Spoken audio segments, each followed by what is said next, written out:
అధ్యక్ష ఒకటి వాస్తవం, గత పదేళ్లలో పాలమూరులో వలసలు బంద్ అయినాయి, వాళ్ళ పోతలు బంద్ అయినాయి. 14 రాష్ట్రాల నుంచి కూలీలు వచ్చి వాళ్ళ తెలంగాణలో నాట్లేస్తున్న విషయం వాస్తవం కాదా? 14 రాష్ట్రాల కూలీలు.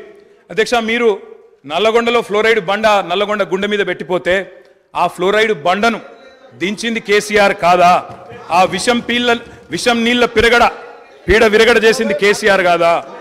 తెలంగాణను ఫ్లోరోసిస్ రహిత రాష్ట్రంగా పార్లమెంటులో ప్రకటించింది కేంద్ర ప్రభుత్వం కాదా? ఇది అబద్ధం అంటారా? సడుగులు విరిగిన సాలెల మగ్గానికి మంచి రోజులు తెచ్చింది కేసీఆర్ ప్రభుత్వం కాదా? ఇవాళ నేతన్నల ఆత్మహత్యలతో సిరిసిల్లను మీరు ఉరిసిల్లగా చేస్తే దాన్ని మళ్ళీ తిరిగి సిరిశాలగా చేసింది కేసీఆర్ ప్రభుత్వం కాదా? కునారిల్లిపోయిన కుల వృత్తులకు కొత్త ఊపిరులు ఊదింది కేసీఆర్ ప్రభుత్వం కాదా? కాలే కడుపుతో అర్ధాకలితో ఎవ్వరు వండుకోవద్దని చెప్పి మానవీయ కోణంలో ఆలోచించి సంక్షేమంలో స్వర్ణయుగం సృష్టించింది, ఆసరగా నిలబడ్డది కేసీఆర్ ప్రభుత్వం కాదా? 200 రూపాయల పెన్షన్ను 2000 చేసింది కేసీఆర్ ప్రభుత్వం కాదా? అధ్యక్ష నిన్న గ్రామీణాభివృద్ధి గురించి మాట్లాడుతూ ఈ ప్రభుత్వం ప్రాపగాండాకు ఎక్కువ పెద్దపీట వేసిందన్నారు అధ్యక్ష వాళ్ళ హయాంలో 50 ఏళ్లలో అధ్యక్ష ఒక్క గంగదేవి పల్లె చెప్పుకుందరు, ఒక అంకాపూర్ చూపెడుదురు. అది కూడా పాప మా గ్రామస్తులు చేసుకున్నారు, వీళ్ళు చేసింది ఏం లేదు. కానీ మా హయాంలో మా 10 ఏళ్లలో గర్వంగా చెప్తున్నా సార్, 3% కంటే తక్కువ జనాభా ఉన్న తెలంగాణ జాతీయ పంచాయతీ అవార్డులలో 30% అవార్డులు గెలుచుకునే విధంగా ప్రభుత్వాన్ని నడిపినాం, పల్లె ప్రగతిని చేసి చూపెట్టినాం. కావాలంటే చూసుకోవచ్చు. ఏ పల్లెకు పోయినా ట్రాక్టర్లు, ట్యాంకర్లు, ఏ పల్లెకు పోయినా ట్రాలీలు, ఏ పల్లెకు పోయినా డంపింగ్ యార్డులు, ఏ పల్లెకు పోయినా ఇంటి ముంగట ఇయ్యాల నీళ్లు, బ్రహ్మాండంగా చెట్లు. ఇవి వాస్తవాలు కాదా అధ్యక్ష? ఇవాళ మీరు ఎంజాయ్ చేయండి, పర్వాలేదు. 10 ఏళ్ల తర్వాత ఎంజాయ్ చేయండి.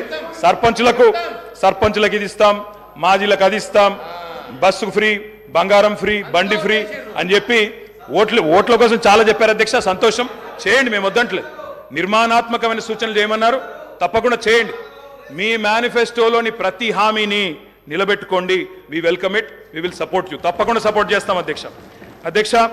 గత 10 ఏళ్లలో రక్తాన్ని రంగరించినాం, మెదళ్లను కరిగించినాం, ప్రాణం పెట్టి పనిచేసినాం. కాబట్టే ఇవాళ ఒక్కొక్క రంగంలో భారతదేశంలోనే తెలంగాణ అగ్రగామిగా ఉన్నది అధ్యక్ష. ఐటీ రంగంలో నిన్న వారు చెప్పినారు అధ్యక్ష, వారి అవగాహన, వారి పరిజ్ఞానం ఎంతుందో దాన్ని బట్టే చెప్పచ్చు. నేనేం చెప్పినారు అధ్యక్ష గవర్నర్ ప్రసంగంలో? ITIR వచ్చి ఉంటే ఏదో జరిగి ఉండేది. అసలు ITIR అంటే అక్కడ కూర్చున్న వాళ్ళు ఒక్కరికైనా తెలుసా అధ్యక్ష?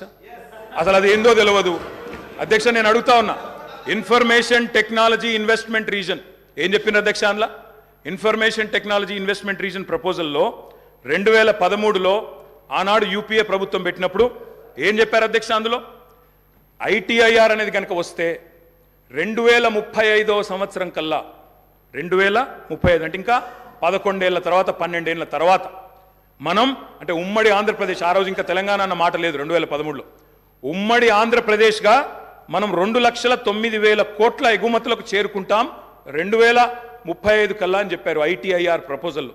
కానీ అధ్యక్ష మా ప్రభుత్వ పనితీరు వల్ల, మా గౌరవ పెద్దలు కేసీఆర్ గారి పనితీరు వల్ల 2022-23వ సంవత్సరానికే 2,41,000 కోట్లకు IT ఎగుమతులను చేర్చింది మా ప్రభుత్వం అధ్యక్ష.